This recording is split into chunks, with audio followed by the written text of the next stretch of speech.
एक फकीर होता आणि तो फकीर गाणे गायचा आणि आपलं पोट भरायचा. एके दिवशी नमू करता तो राजवाड्यावर गेला. तिथं पण काहीतरी कार्यक्रम चालू होता. तो म्हणला, मला पण काही राजाश्री गाणं गायचा मोका द्या ना. त्याला वाटलं आता राजाकडून मला चांगलं बक्षीस मिळेल, म्हणून त्यानं पण फकीरानं भरपूर चांगले चांगले गाणे म्हणायला सुरुवात केली. एक गाणं म्हणलं की सगळ्यांनी आनंद वाटला. तर राजा म्हणला, एक गाणं मला हे खूप आवडलं. तो म्हणला, राजश्री मला बक्षीस काय देणार, पण तुला एक बंगला बक्षीस. मग फकीरानं आणखी एक गाणं चांगलं म्हणलं. राजश्री आता काय देणार बक्षीस? तुला 100 एकर जमीन बक्षीस. फकीर खुश झाला.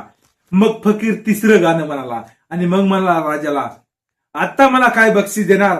तुला एक वंजळभर सोन्याची नाणे. वाह! फकीर खुश झाला आणि आपापल्या घरी सगळेजण गेले. कार्यक्रम आटोपला.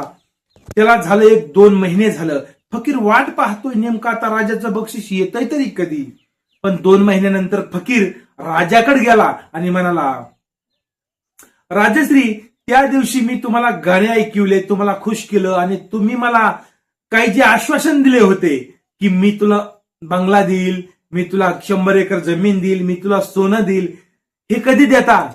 राजा म्हणाला, तू माझ्या कानाला खुश करीत आलास, मी तुझ्या कानाला खुश करीत आलो. याच्यात द्यायचा घ्यायचा काहीही विषय नाही. तो आल्या वाटानं निघून जा.